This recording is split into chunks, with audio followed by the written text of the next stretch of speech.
You're listening to the Armchair GM Sports Network.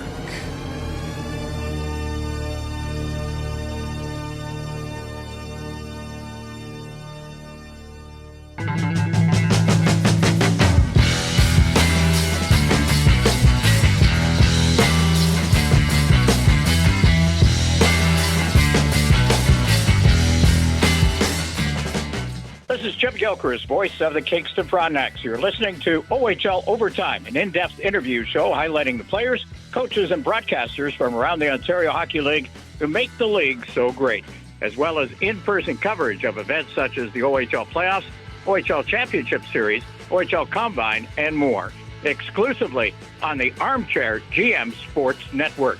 Here's your program host, Brandon Caputo.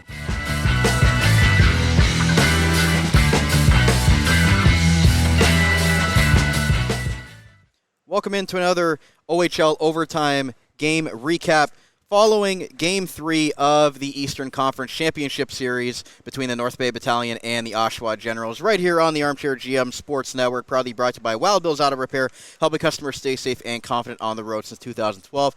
Brandon Caputo here with you following the 5-2 victory for the Oshawa Generals on the road, taking a convincing 3-0 series lead. We're going to get post-game with both teams as well.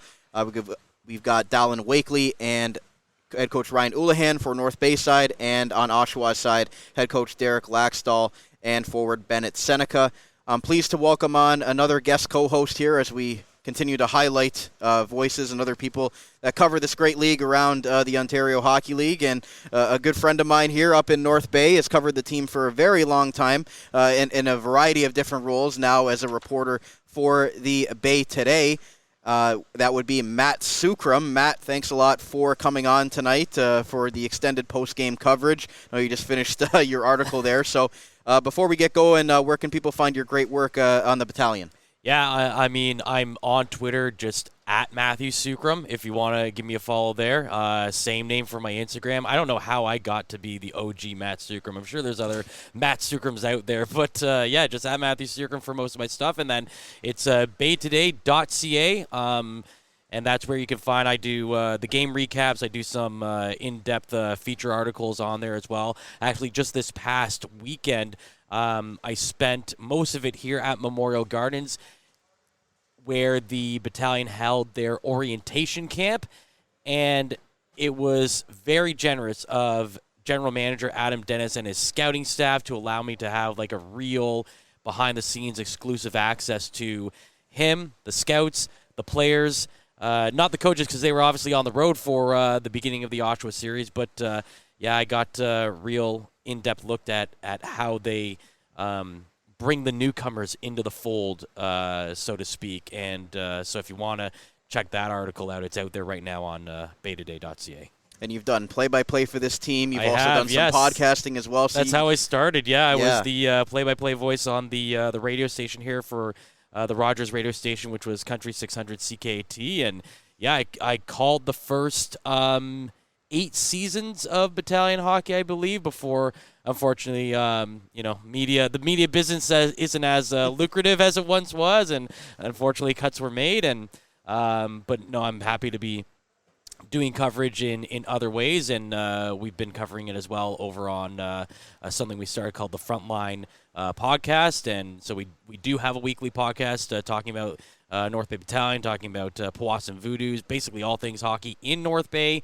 And then we also do University Nipissing Lakers coverage as well. So, yeah, we try to get as much as we can on there. And, for myself personally, I just love covering sports and try to find a way to do it in a variety of different mediums. So you're dialed in the North Bay Battalion is what I'm trying to get at for our listeners here. Thank you to those listening on your favorite on-demand audio platform. With that said, I mean, this battalion team has been here 3 years in a row to the Eastern Conference Final, Matt, and we're hoping that it's not going to be a third year in a row where the trophy's presented in their building to the away team, but they've dug themselves a big hole here, down 3-0 in the series. From what you've analyzed so far through the first 3 games and even tonight's game, again, penalty trouble has been something that the battalion have looked at. But before we get into the actual game stats, just general thoughts on the series so far, and and the battalion sweeping Sudbury to get here, and now they're in danger of being swept here. Ryan Oulahen's club down 3-0, and it's tough sledding going forward. I think Jacob Oster has been a real tough goaltender in net for the Oshawa Generals, and I think that has really helped them get to this point of the postseason. I mean, he let in those first 2 goals in quick succession in Game 1. Vilmanis and Wakely scoring for the battalion within the first 5 minutes of the game, and then he didn't let anything else in that first game. He shut them out in Game 2, and then he turns around and makes 39 saves here in Game 3. He's been awesome on the back end, but actually so has the defense of Oshawa as well. I think a lot of people do look at the penalty trouble that the battalion have got themselves into a little bit. Some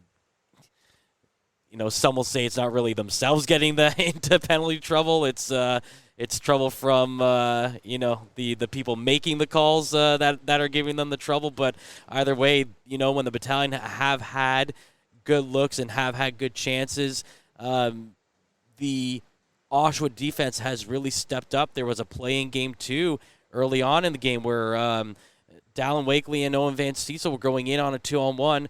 Wakely sends it across to Van Steensel on a beautiful, perfect pass, and they caught Oster kind of behind the play, trying to go east to west in his net, and Van Steensel had a gaping cage to shoot at, and then out of nowhere, one of the Oshawa defenders dives in front. It was Ben Danford, just comes out of nowhere and dives in front. So he doesn't take away the pass, but he makes up for it for diving in front of the shot. And it was just one of those plays where you're like, that is a game-saving play. And it only happened in the first period, but man, for the Oshawa Generals in Game 2, I mean, they only won 3-0, and it was a 2-0 game for most of that contest. So, yeah, for the Oshawa Generals, defense really has been the key to them trying to win this Eastern Conference championship. Yeah, and we'll get into it, but there were a couple injuries tonight on Oshawa's side and a couple of game misconducts. It was this game had everything if you're into the controversy, I guess you could say. But we'll get into it tonight, leading off with our game stats brought to you by J&L Flooring. If you're thinking better deal anywhere else, you don't know Jack. Contact our Niagara Falls location to be your quality flooring project today. As far as the shots on net go, North Bay led in this category, 41-31. They outshot the Generals 16-7 in the final period. Most of this game was played once again, not 5-on-5, which is something that head coach Ryan Oulahen has preached to his club and to us, that he wants to see his team play consistently 5-on-5 and see what they could do up against this Generals team. But it's been a penalty-filled series and a lot of things going on. What did you see from the shots on net tonight, Matt?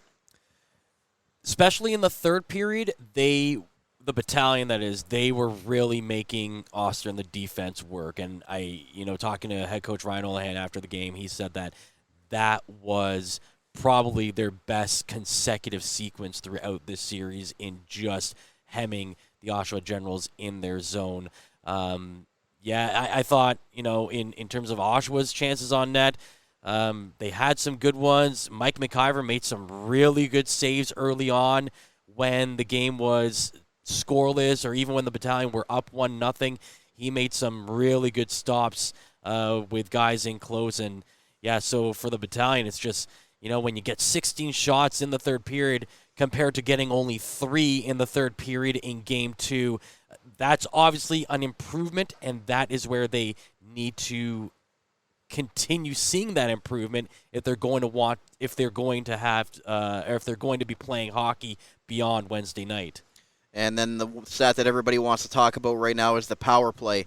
Oshawa, again, gets 5 power plays tonight, including a few 5-minute majors. One was late in the game, so that really they didn't have the full 5-minute there, with it being under 2 minutes left in the game when that other 5-minute major was given up. But, again, multiple power plays for Oshawa. They only cashed in on one, but it was a big one at the time, and it was eventually the game-winning goal, the third goal, Connor Lockhart. But as far as the power plays, 1 for 5 for Oshawa, 1 for 2 for North Bay. They did capitalize with the opening goal there that we'll get to with Owen Van Steensel. But again, Coach Ryan Oulahen doesn't want to get himself in trouble in the postgame, which we'll get to later on.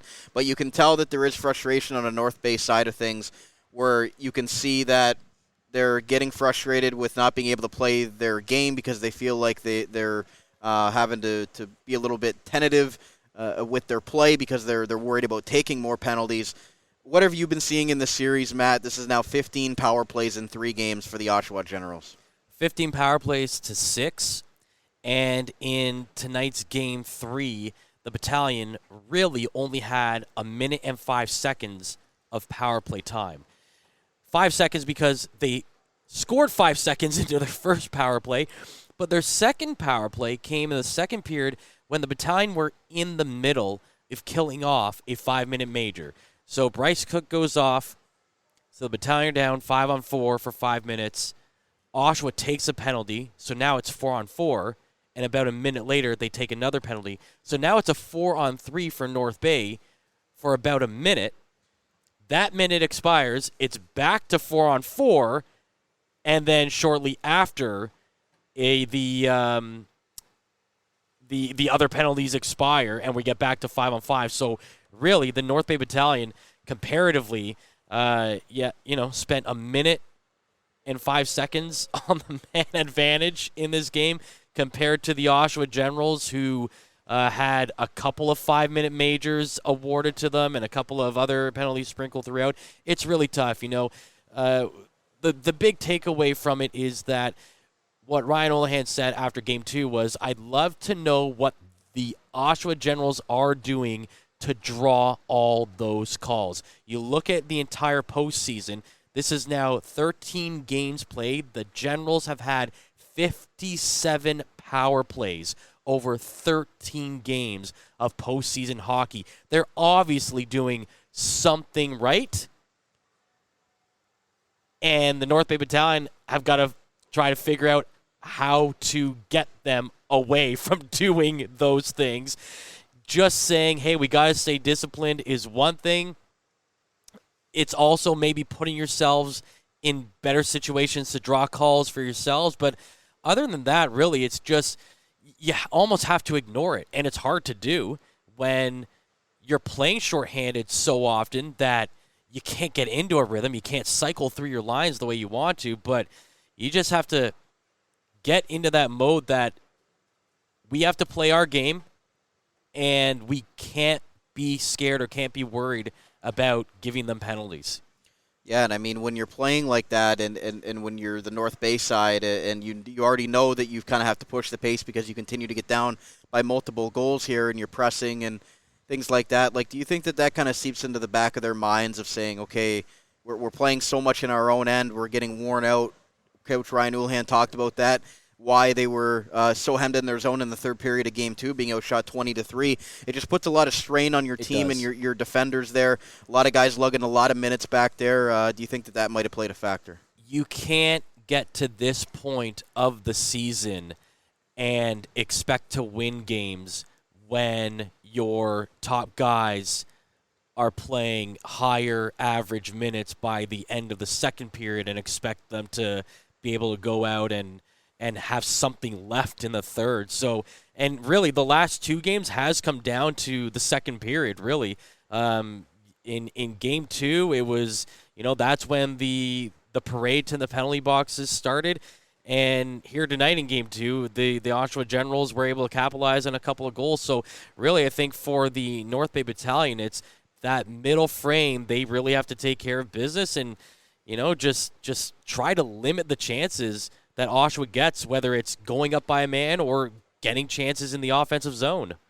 And then we finish off with the face-offs, 39-30 in favor of the home team Battalion. And Dalyn Wakely was a force tonight, took 30 face-offs, won 19 of them. Liam Arnsby was second on the team, 13 of 20.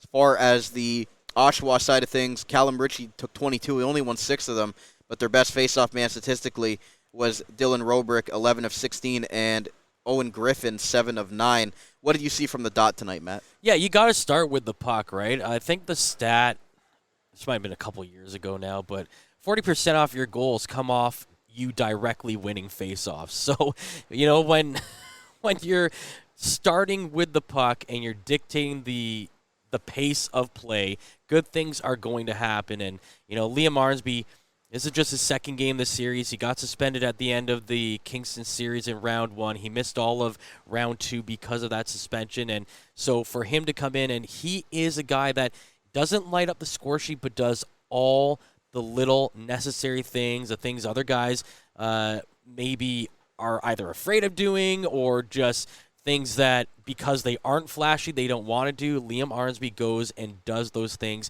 And I say his biggest skill and his most underrated skill are his hands, evidenced by him winning draws and being able to create space for himself in offensive opportunities. I mean, he drives the zone, he gets that space, and he's able to find the puck in those tight areas. So not surprising that with Liam Arnsby back in the lineup, the battalion faceoffs are starting to favor them. And then Dalyn Wakely is just a beast. I don't get how this kid hasn't been drafted or hasn't been signed yet. You know, he eclipsed the 100-point mark in the regular season this year for the first time in his career.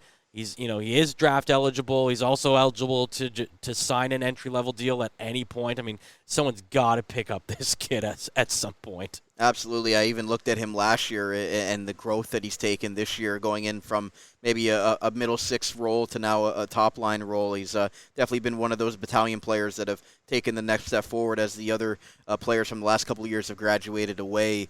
Anthony Romani, Dalyn Wakely, Owen Van Steensel, these are all guys that were either third or fourth liners the last couple of years, and that development of head coach Ryan Oulahen of being able to continue to move these guys up the lineup every year. What have you thought of those guys' play this year? Yeah, it's been amazing to watch. Coming into this season, a lot of people were saying we're going to have a good defense. Dom DiVincenzo's back there, Ty Nelson, Tanais Mathurin, Paul Christopoulos. We're going to have a good defense, but who's going to score for this team? That was the question. Halfway through the year, that question seemed utterly ridiculous because those three guys drove the offense, and in turn, you had some really good depth scoring guys that maybe you didn't expect. Jacob Therrien coming in, having a 20-goal season. They add Sandis Vilmanis at the deadline. He puts in over 20 goals in his time here. But, yeah, those three guys, Wakely, Romani, and Van Steensel, you saw flashes, and not even flashes. You saw the potential there in what was limited minutes because they were playing secondary and third-line roles the last 2 years. But this year they broke out in a big way, and they never really got in a slump. There weren't ever stretches where sometimes you see this, right? All three guys can't find the back of the net, but throughout the entire year, if Romani was, maybe on a 2 or 3 game slump where he didn't score a goal, Wakely and Van Steensel were there picking him up, and vice versa. It's amazing when you look at, the stat sheets and you go down the list, and these guys were just racking up points all season long, and you got 2 of them finishing in the top 3 in scoring, and then Van Steensel's right there in the top 5 as well. It was amazing to watch them this year. We'll get to Van Steensel here shortly. In the scoring summary brought to you by the Niagara Employment Help Center, helping people find work in Niagara since 1983. Check out their up-to-date job board at ehc.on.ca to find your next work opportunity today. As you mentioned, Owen Van Steensel gets them on the board there at 2:33, and a quick start there for the battalion on the power play, as you mentioned, scoring 5 seconds in. Dalyn Wakely wins it forward. Oster pokes it away from pressure. Now a quick shot, they score!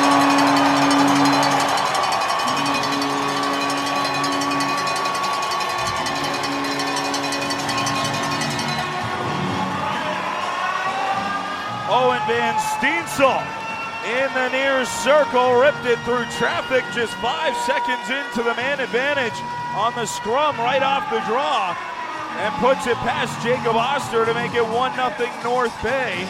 To their first man advantage, and another quick start for the battalion, something that the Peterborough Petes did to them a lot last year in the playoffs, and now they're the fast-starting team that's kind of had to continue up the pace throughout the rest of the games. But what do you think of Van Steensel getting his 5th goal of the playoffs and getting the battalion and this home crowd here at the North Bay Memorial Gardens? A rocking pregame. The tank was in full force there, and he gets them on the board there.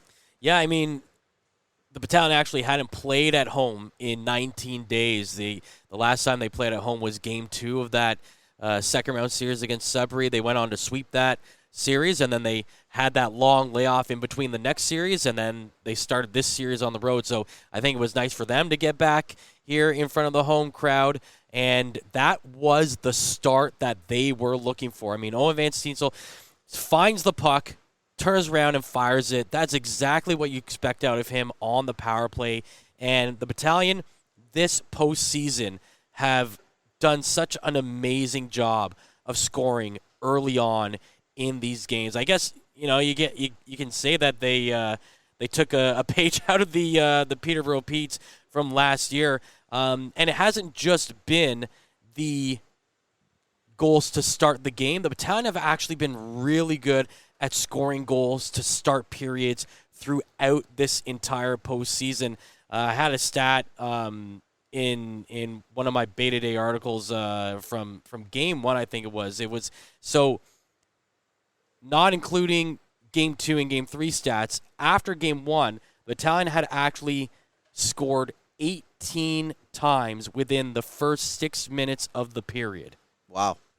And that goes for all periods, but they were doing it on the power play. They actually have a couple of shorthanded goals within that time frame as well. So, you talk about getting off to good starts, and that's exactly what you want coming out of the locker room in every single facet. But as you heard, or you're going to hear from head coach Ryan Oulahen, he talked about breaking down every period into 5-minute segments, and he has said he felt that the last 5 minutes of the periods of every game this series really hasn't gone the way they have expected it to, and it really has come down to them trying to finish those final 5 minutes in a positive fashion. And the Oshawa Generals, they got a late goal in the first, an early goal in the second, almost exactly what they did in Game 1, where they were able to get those two quick ones from Stuart Roloffs at the end of the first and the beginning of the second to get that game tied after North Bay had jumped out to a 2-0 lead.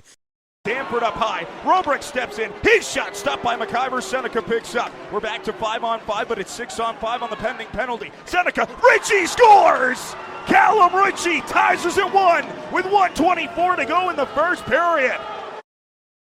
Callum Ritchie from Bennett, Sennecke, and Dylan Robrick, almost called him Ryan, his brother, down in Niagara, at 18:36 of the first period, and then Stuart Roloffs early in the second from Callum Ritchie.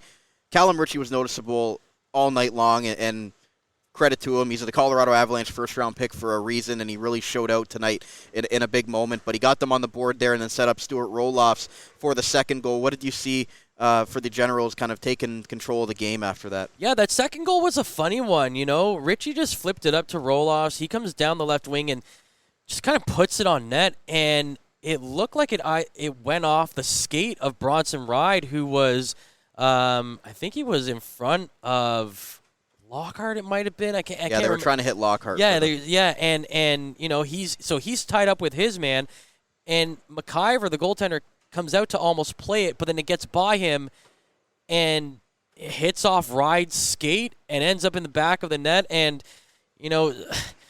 sometimes an early goal like that in the second period to only put you down by one shouldn't be a backbreaker, and I don't think it was a backbreaker, but the way things have gone for the Battalion this series, the air of the building kind of let out at that point. I'm not saying that they completely stopped playing then, but it was one of those things where it's going, the Oshawa Generals don't need puck luck like that. They are good enough to create their own luck, but yeah, sometimes those bounces don't go your way, and yeah, that was a funny one, and you're right. Callum Ritchie was very noticeable in tonight's game. Another 3-point night for him, and man, he's gonna be a stud at the next level, I think. And then later on in the second period, at the 7:49 mark, Connor Lockhart gets on the board with the power play marker from Luka D'Amato and Rasmus Kupalainen with a delayed penalty coming up to the Battalion. It would end up being a 5-on-3 as the one penalty was just about to expire.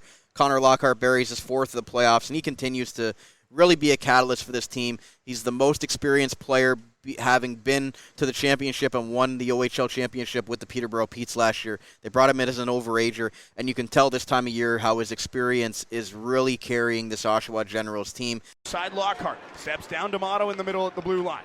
Luka D'Amato, Kumpalainen, top of the near circle. Back to the point, Luca D'Amato. 10 seconds to go in the power play. Lockhart steps in and scores! Connor Lockhart, power play goal! With 12:11 to go in period number 2, it's 3-1 Oshawa. He's doing everything out there on the ice. A shorter player, but again, he's so fast, he's so dynamic, and he's able to get under the skin of the other team as well. So Lockhart gets them on the board there with the eventual game winner, the third goal to go up 3-1 at that point, and really silencing this North Bay crowd that was pretty frustrated. Yeah, especially at that point, right? It looked like the officials might have missed a high hit on Justin Earl just a few minutes before they called that penalty, and then as that penalty is expiring, there's a delay call on the play, so the Generals get to have the extra guy come out, and this shows, the high IQ that Connor Lockhart has. He sees the extra guy coming on, so he knows he's got some extra space to work with in the zone, just as Jacob Tarian is coming out of the box for the Battalion to join back into the rush, and there was just too much space in the middle of the zone, and D'Amato just perfect feed over to Lockhart, and he ripped it in for a one-timer. And, yeah, again, just a high IQ play by Lockhart to get that space, be wide open, waiting for the pass, and just utilizing what was given to him and not missing. And then at that point, we had a very long stoppage for a controversial play. The point shot goes up on Jacob Oster up high. He kind of tries to bat the puck in the air. It bounces down, and Owen Van Steensel's able to kind of shovel that puck in to try to get the Battalion back within a couple of goals there, or within a goal. And at first, it's immediately reviewed for a possible offside when Ty Nelson was entering the zone. They looked at that for a while, determined it wasn't offside, and then Oshawa decided to challenge for goaltender interference. Yeah. Jacob Oster had been run into when he kind of reached out to try to bat that puck in the air. And after about a 10-minute review for both, it was determined that it was no goal on the play, that there was goaltender interference. Good challenge by Derek Laxdal, but that was a very frustrating moment in the game. 2 separate reviews, and the Battalion trying to claw back in this game, and they get their goal overturned. I almost would have rather them taken the goal back on the offside than call the goaltender interference, to be honest with you. I mean, I thought the offside was closer than the goaltender interference was, in my opinion. I saw the replay quite a few times, and it looked like Nelson might have been just a skate over as the puck came in, but they deemed that was good. And then when I saw the replay for the goaltender interference, I said, there's no way they're going to call that goaltender interference when they didn't call goaltender interference in Game 2 on the play where Lockhart basically fell into McIver, and shortly after that, the puck got cycled back to the blue line, and the shot came in, and they counted it as a goal and said McIver had enough time to recover from it. So it's just funny that you see two opposite ends of the call on two plays that really did have a huge hand in the result of this game. And yeah, that's a frustrating play if you're the North Bay Battalion. And I don't know. I feel like sometimes, there needs to be a clear line for what is and what isn't goaltender interference. And some people say that's the beauty of the sport, the human element in it, but I don't know, sometimes I'd rather just get it right and reward the players for their hard play. That really could have been a momentum changer in North Bay's favor there to get themselves back in the game. Instead, later in the period, Bennett Sennecke for the Oshawa Generals, this was a highlight reel goal. He turned the North Bay Battalion defenders inside out, and you could see why this guy is ranked on the Central Scouting list as a possible first-round pick in the National Hockey League for the upcoming 2024 NHL Draft, and that really felt like the goal that broke the back of the North Bay Battalion after they had just clawed back, got the goal reversed, and then Sennecke has a beautiful goal like that to take the sails out of the battalion. Iggy Pazzi. Pazzi plays it back to Richter. Couldn't get a stick on it. Now Sennecke to center. Steps away from Richter. Robrick going to the net. Back at Sennecke, crafting it. In behind the D. He scores! Oh my goodness! Back at Sennecke. Undresses the Battalion defense and makes it 4-1 Oshawa. Audio goal highlights are courtesy of the Oshawa Generals audio broadcast. Catch all the playoff action with Jack Moore on oshawagenerals.mixlr.com. That's the audition tape goal, right? That's the who wants to sign me right now type of goal. I mean, if you, for folks listening, if you haven't seen it, stop what you're doing, go watch it, and then come back and listen to the rest of this show. But, man, yeah, he went coast to coast through the neutral zone around a couple guys, burst through the defense, and then, made a nice move. What was most impressive to me was how many times he kept the puck moving, backhand, forehand through that whole thing. Sometimes you see these where guys will carry it, drag it, it's kept to one side, but I don't know how many times he kind of dangled it backhand, forehand before he finally put the puck in the net. That was an amazing goal and easily the best goal that I've seen in this postseason so far. Yeah, I hope the scouts raised his hand-eye grade there for for the NHL draft on that, as you Move mentioned. those sliders up. Absolutely. And then later in the actually to open up the third, North Bay tried to claw back in it. Sandusville managed, who's been fantastic for them in the playoffs with his 7th goal from Dalyn Wakely and Ty Nelson on a rocket. Wakely just kind of a quick touch pass, and Vilmanis buried it on the one-timer with Oster cutting from his left to his right there to at least give them some hope in the start of that period. But then just less than 2 minutes later, Callum Ritchie seals it, the Colorado Avalanche first-rounder, with his second of the game from Connor Lockhart and Stuart Roloffs to open up the third. That was it for the scoring. But even when you thought North Bay was battling back there, Oshawa with a quick response, and they really put this one to rest there, 5-2. Yeah, 4-2 seemed like, okay, maybe this is manageable because they scored it so early on, and you think if you can get another one in the next 10 minutes, then you've got, the final 8 minutes or so to play with, plus, chances with the extra attacker to maybe tie the game. But, yeah, just didn't fall that way. And that was the one that the Battalion probably would have really liked to have back, that giving up that 5th one, because it really did, just make it so much more out of reach for the Battalion at that point. But, they had a really strong finish. I thought the last 6-7 minutes of the game, they really took control. They were making the defense move, and that's what they're going to have to take into this elimination game on Wednesday. And then late in the third, a little bit more salt in the wound for the North Bay Battalion. Connor Lockhart's kind of cutting towards the boards. He turns and is hit from behind from Owen Van Steensel. Might be a little bit of a frustration penalty there. It was reviewed, and Van Steensel was given the gate as well, along with Bryce Cook earlier in the game. So 2 5-minute majors given out to the North Bay Battalion. We'll see if there's any supplementary discipline coming from the league with those 5-minute majors, and if they do end up missing Game 4. But you saw Connor Punnett leave the game as well for Oshawa, so the war of attrition taking its toll on the Oshawa Generals with Lockhart and Punnett. But thoughts on the late 5-minute major there, and possibly the Battalion being without another one of their top point getters in Owen Van Steensel? Yeah, if Owen Van Steensel isn't allowed to play, that's gonna be a real detriment to their hopes of making this series or extending this series. Yeah, just a play that Van Steensel hasn't been that player all year, and just got caught in a bad spot, and I think Lockhart got himself caught in a bad spot in that situation too. And the game's fast. Sometimes these things happen, and I didn't think there was anything really untowards other than just 2 guys being in the wrong place at the wrong time. And yeah, you really hope that for the North Bay side of things that there's nothing further coming towards Van Steensel, and you hope for the Oshawa side that both Punnett and Lockhart are okay, and that they are able to be physically ready for the next game. We'll have to wait and see. We're going to have more post-game comments from both sides after the commercial break as well. We're going to put Matt on the spot with his player of the game. So stay right here. We'll be right back on OHL Overtime right here on the Armchair GM Sports Network, proudly brought to you by Wild Bill's Auto Repair.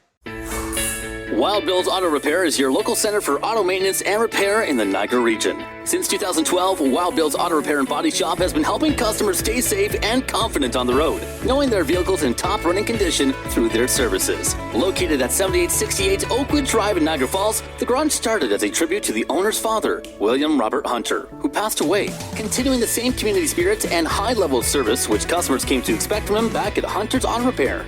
Their multi-award-winning auto shop has earned the trust of the Niagara community with its fair treatment of all customers, who can feel confident they'll get the trustworthy advice and repairs during their visit. Their experienced crew loves meeting new people and looks forward to forming a lasting partnership for the care of your cars. To find out more or to book a service, contact them today.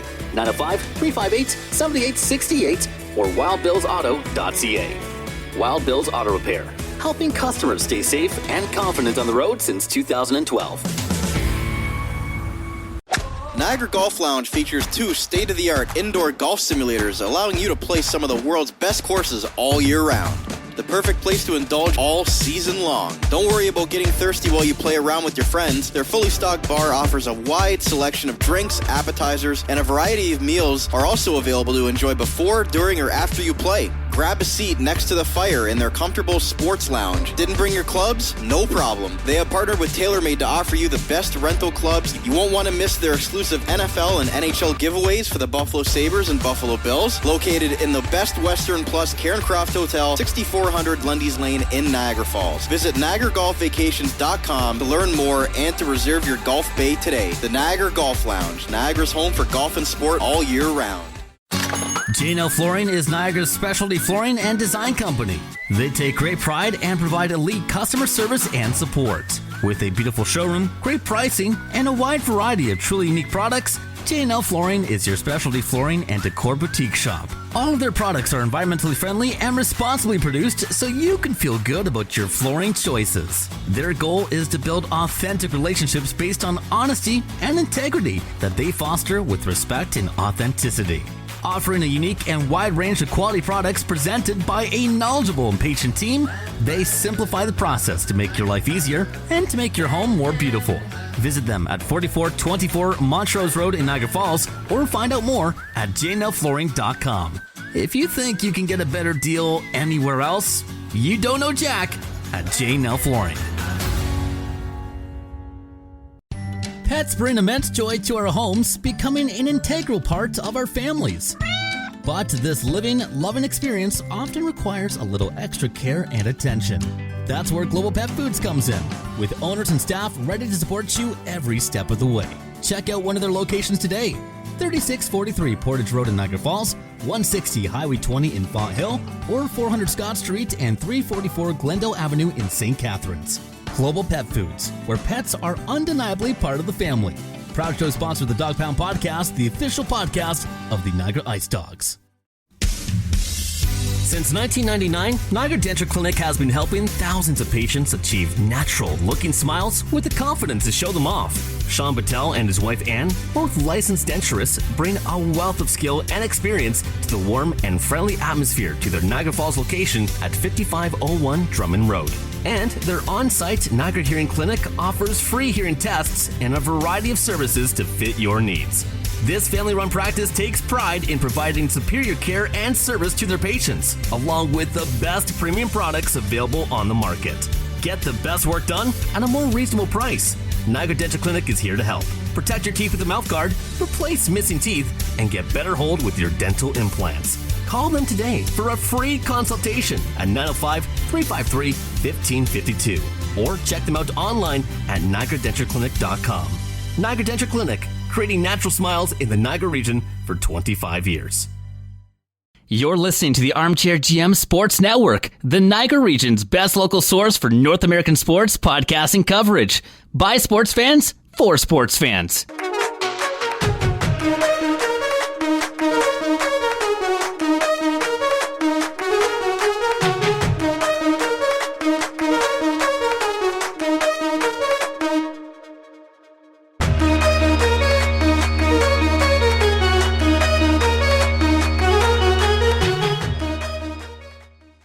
Welcome back to part 2 of today's OHL playoff game recap right here on OHL Overtime on the Armchair GM Sports Network. Following the 5-2 victory for the Oshawa Generals over the North Bay Battalion, Brandon Caputo joined alongside my guest co-host tonight, Matt Sookram from BayToday. Thank you to those today listening on demand on your favorite audio platform. Please give us some love on whatever one you chose to listen to us today. You can follow us on Twitter at Armchair GM Pod, as well as Facebook, Instagram, and TikTok, as well as our YouTube channel for all of our short episodes and reels.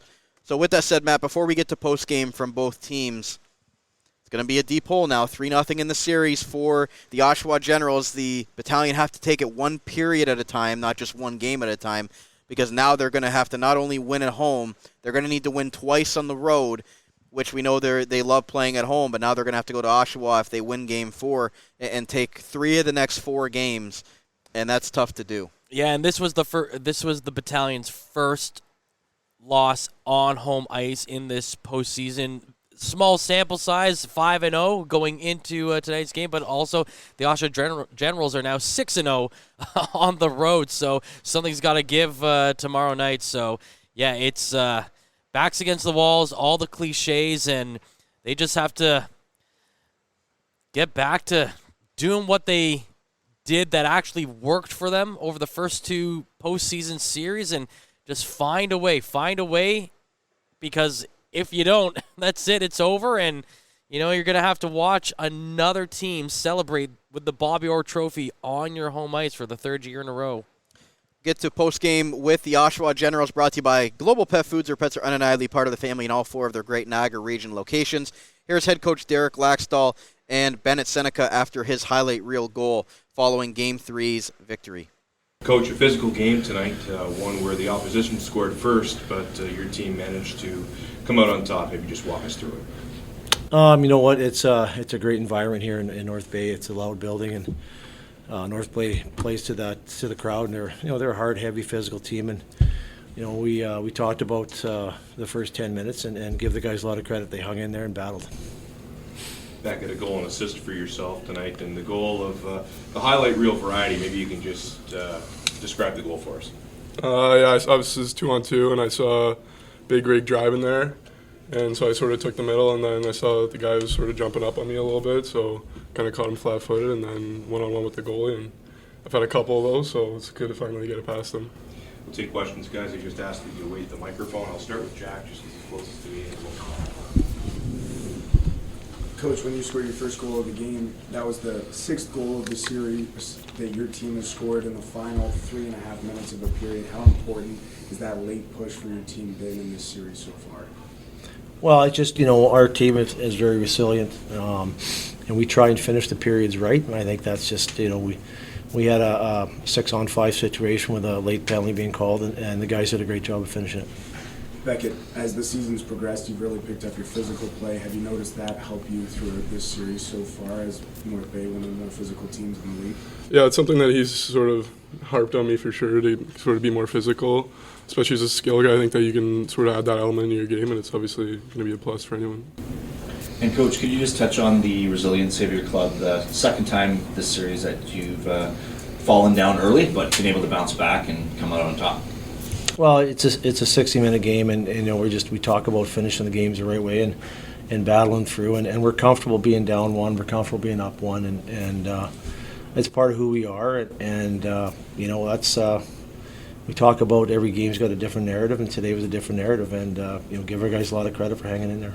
And just as a follow-up, do you have any update for Punnett and Lockhart on their statuses? No, I don't.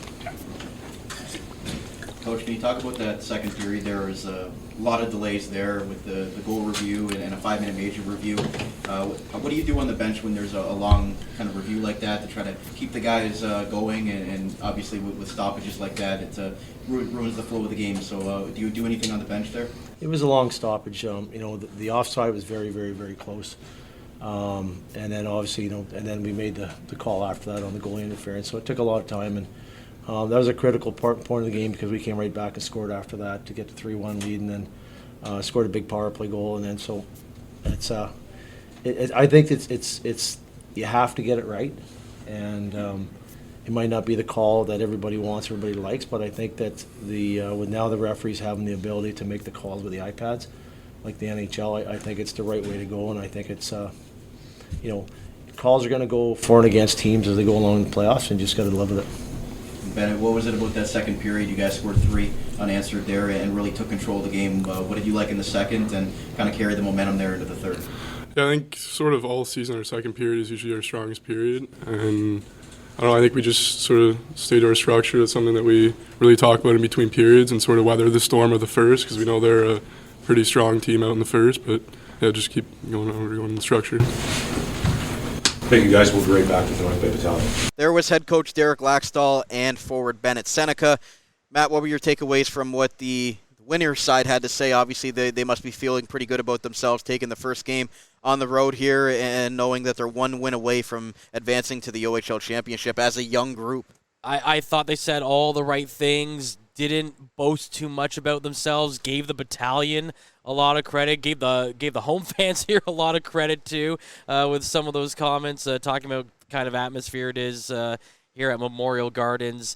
And yeah, just like I said, they said all the right things, and they're a team that knows that they still have to win one more game, and it's not over. And they might be dealing with the fact that they might not have two guys in the lineup next game. So obviously not taking anything for granted at this point. Yeah, no update given on Connor Punnett or Connor Lockhart. They'll have the off day before having to determine if they need to bring anybody else in the lineup. But Derek Laxdal, as Jack Moore, the radio play-by-play voice, said eloquently on our Game 1 post-game recap, he's won two WHL championships with Edmonton. He's coached in the National Hockey League, went to a Calder Cup final in the American Hockey League. This guy knows how to coach and knows how to kind of game plan. And it looks like whatever Derek Laxdal's done with this Oshawa Generals group, getting them to buy in the last couple of years, and it's really showing as this young group is maybe exceeding expectations and taking this very tough North Bay Battalion team, who is notably all in this year, up 3-0. I don't think you could dream of a better scenario for Derek Laxdal and his group. Not at all. And, people are saying that they really felt that this team was a year away from being a true contender. Well, there's nothing better than being a year away and getting all the way to the Eastern Conference Finals and having a 3-0 series lead. And, I thought the addition of Connor Punnett at the deadline was a great move for a young team. You get a guy who's been around the league for a while, who's hungry for a championship himself, and he gives you a really gritty, hard guy to play against. He doesn't take a shift off. He's a guy that is going to go out and punish you, and I think he's been the perfect addition to this Generals team. Absolutely. So we'll get to our second post-game today, and that is with the North Bay Battalion side of things. Going to be a little longer here tonight. A lot of post-game thoughts from Ryan Oulahen and a lot of good questions from the media, brought to you by the Niagara Denture Clinic, creating natural smiles in Niagara for 25 years. If you forgot to bring your mouth guard on the ice or lost a chiclet, contact your licensed team of dental professionals in Niagara Falls to get your smile back on track. Here's head coach Ryan Oulahen, as well as forward Dalyn Wakely. Thank you, Matt, for that. Coach, backs against the wall after tonight's game, a physical game. Maybe you can share your thoughts about it. Yeah, the backs are certainly against the walls here. I loved our game for the most part. Obviously some circumstances that, again, didn't go our way here tonight. We're going to have to continue to fight through some stuff. But I think if we give an effort, especially like the third period, I like what I see moving forward. And I really do think we're just that close from getting that first one. And then I think that's going to get us rolling here pretty good. So I wouldn't want to go into Wednesday night with any other group. This is the group that's ready to rock, and I can't wait to see them play on Wednesday. Dalyn, coach alluded to it, the first goal tonight. 41 shots on goal, 16 in the third period. Did we see a pretty good glimpse of battalion hockey throughout a good portion of tonight's game?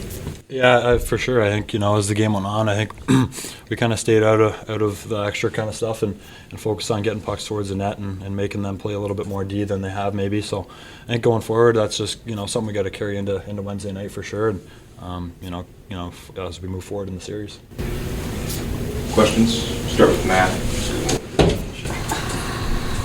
First, Dalyn, all season long, you guys have had Guy Anthony Romani with you, hasn't been here in this series. Talk about what it's like to try to look at different ways to generate offense without him, and just how you guys have been able to create those opportunities. Yeah, obviously that's a big loss for this group, but I think, the strength of our team is the depth we've got, and the guys that are filling in are doing a great job. So I think for us, we don't really try to change a whole lot. It's just, keep trying to hammer away at what we're good at and, kind of let the rest take care of itself. And for Coach Ryan, all year long you've preached about having good starts, and you guys have done that a lot throughout this postseason, scoring goals within those first 5 minutes. What's the conversation like to keep that momentum going as the game goes on? Well, I think you're always trying to kind of play a period in 5-minute chunks, especially with the way the timeouts come at you now. So you want to win every 5 minutes. So far, we've been losing the last 5 minutes of the first period. So there's an area that I think we can clean up. I think we can be a lot better in that scenario. And I mean, you look at that period, if we get through it, probably up by 1, it's probably a different narrative the rest of the way. So that's going to be a focus for sure. Coach, what was the explanation you got on the goaltender interference call? That it was goaltender interference. There's no different explanation from the referee as to why it was a goaltender? I mean, the explanation was that our player made contact with the goaltender and that he could not play the puck. Any opportunity for Anthony Romani or Dom DiVincenzo to play? We're playing for them. We gotta keep. We gotta win. We gotta do the best we can. It's a little bit of part of kind of what we're doing here. I mean, they're progressing, but we're gonna have to continue to win here for them to have a chance. Dalyn, just thoughts on playing in front of the hometown seventh man. Certainly, you showed up tonight. Yeah, no, that's awesome. I think we got the best fans in the league, and coming home is always something we look forward to. So a little disappointing from our standpoint to not get them into the game as much tonight, but Wednesday night hope to change that. And coach, for you, without Romani, without Dom, you've made it this far, and you're slowly getting players back. We got Liam back today. How proud are you of your group making it this far with the chance to get a win on Wednesday and move towards the ultimate goal? Well, no excuses. I mean, you look at our lineup. I mean, we're pretty excited about who I get to put out each and every night here, and that's why you develop the depth that you have to ultimately be a team that gets to this far. So, we've had guys like the guy beside me that has had a ridiculous playoff. We tried to tinker with the lines a little bit to get a little bit more offense. Really liked the way it looked there in the third period with some things. So we might look at continuing that. But yeah, and you know what? These guys love those guys so much that I'm sure they're going to start to rally around that a little bit, and hopefully they're not done. Coach, I know the calls haven't gone your way in the series, and 2 5-minute majors today as well. Can you just talk about if you thought maybe those were a little bit of frustration penalties on your guys' part, or what happened there on the 2 majors? I'm not going to talk about the referees or anything like that. I mean, it's not going to do me any good. We're just going to be ready to play a heck of a hockey game on Wednesday. Dalyn, last year in the East Final, you played a Peterborough team that was a fast-starting team. They scored on you guys very early. Now it seems like in this year, you guys are the fast-starting team, and they've been able to kind of battle back. What have you kind of seen as you've transitioned to that fast-starting team that you have to keep it up and keep the pace for 60 minutes to be successful? Yeah, I mean, I think we've learned a lot, being here the last couple of years, and I don't think we're focused a little, too much on what happened last year or years prior. I think we're just trying to bring our best every night and have good starts. I think, I don't think a whole lot about, stuff like going later into the period. I think we just got to continue to bring our effort and not worry too much about storylines or anything like that. I think for us, it's just try to play our game, shift in, shift out, and not worry too far ahead of things. Chris. Ryan, with Wednesday being an elimination game, how do you get the guys dialed in for an important game to keep your series alive? Well, I mean, you of all people, Chris, have heard me preach about habits, routine. We're not going to change anything. Like, we know how to prepare for a hockey game. You just look at how we went down the stretch run too, chasing another division title. We had nights that we felt like this, so we're used to it. These guys have played in multiple elimination games in the past couple of years, a couple of Game 7s. It's almost like a Game 7 every night now, and I think it's kind of fun. Like, I think it's something to rally around, and Dalyn will tell you, when we're down or the stakes are against us, that's just a reason to go play free, and let's go have some fun and show our best hockey and see what happens. Dalyn, this question for you. Oster has made some great saves in this series, and maybe talk about what you guys need to do to try to get more pucks by him and keep the series going after Wednesday. Yeah, he's played some real good hockey, and I think like Uli mentioned, just how we played in the third there is really positive. I think for us to kind of take away, and I'd be remiss to not talk about Mike. I mean, he's played just as well in our crease. So for us, just trying to play for him a little bit more and get more pucks on net and the other way, try to build us well Wednesday night. I was going to ask about Mike McIver, and especially for you, Coach Ryan. Have you ever been in a situation, either as a coach or as a player, where you've had to rely on pretty much a rookie goaltender to get this deep into a postseason before?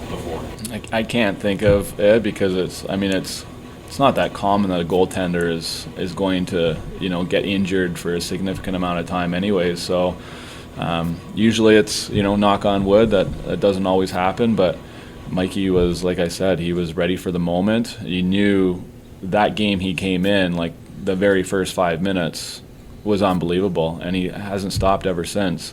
The cool thing about Mikey is you watch him every day and you see him on the bus and you see him, and he's just kind of hanging out, right? Like the pressure doesn't get to him. I think he rallies around it, and he's having a ton of fun right now. And again, we have all the confidence in the world with him. Just to coach, I'll just throw this up for either of you who'd like to comment. Vilmanis really showing his skill in the offensive zone, just carrying it and getting plays made. Just touch on dazzling plays he's made thus far this series. Well, he's such a special player. We knew when we traded for him from Sarnia, we knew that he was a top flight, I call him a top flight World Junior star player. But when you insert him into our lineup and then added things onto his, like he never killed penalties before he gave to us. And, all the things that he's done is remarkable. I mean, he's a special talent, special player, and he's an even better human being. And that's what's fit into our culture and the things that we like to do on a daily basis. I think that's why he has had so much success, because our core group has really kind of brought him in and just, it feels like he's been here for years. So, special player. He's got a good career ahead of him.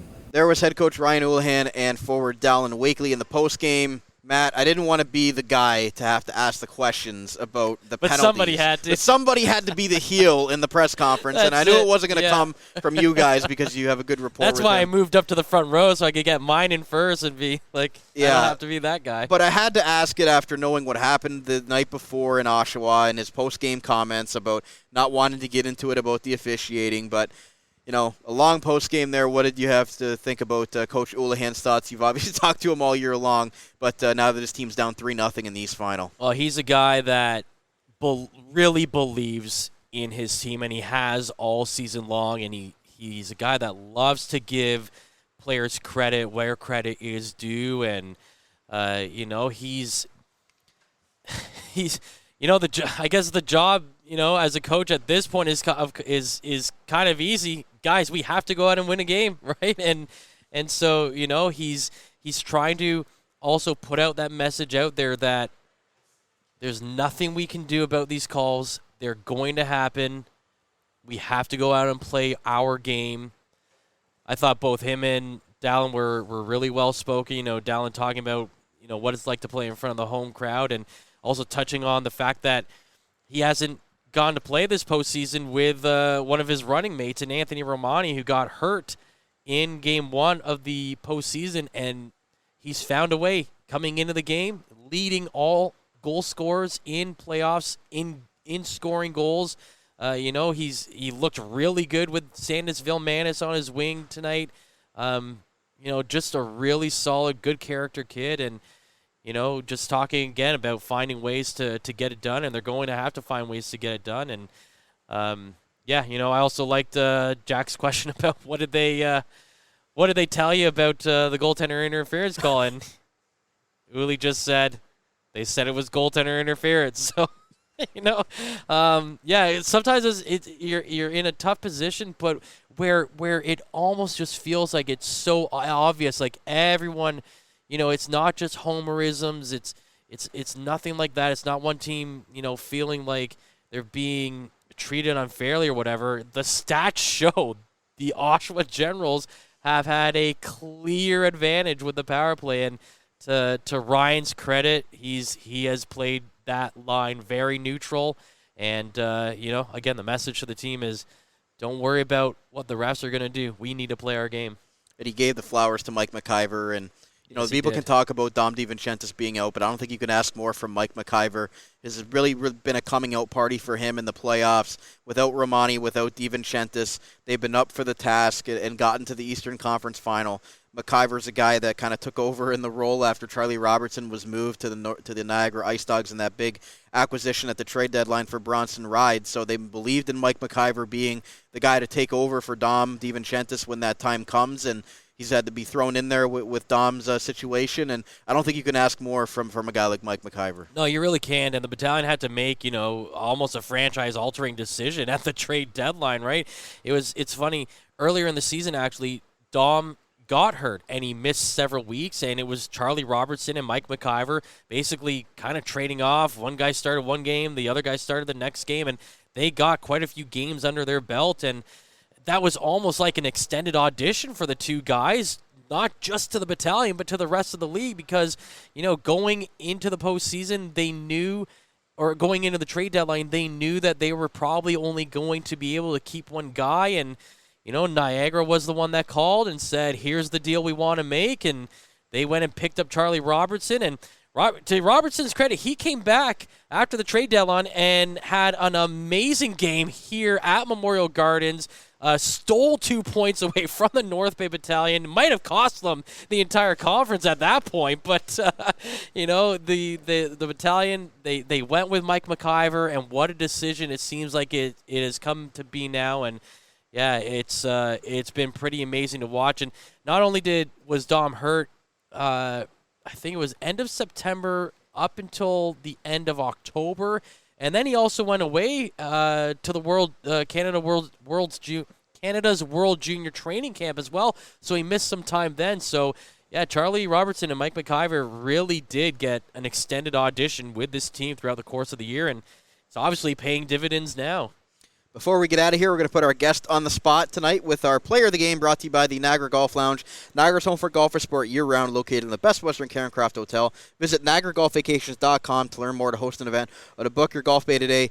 Matt Sookram, who is your player of the game for Game 3? You got some pretty good options on the Oshawa Generals side, unfortunately. Yeah, I mean, I'm going to have to give it to Callum Ritchie. It seemed like he was a force every time he was out there.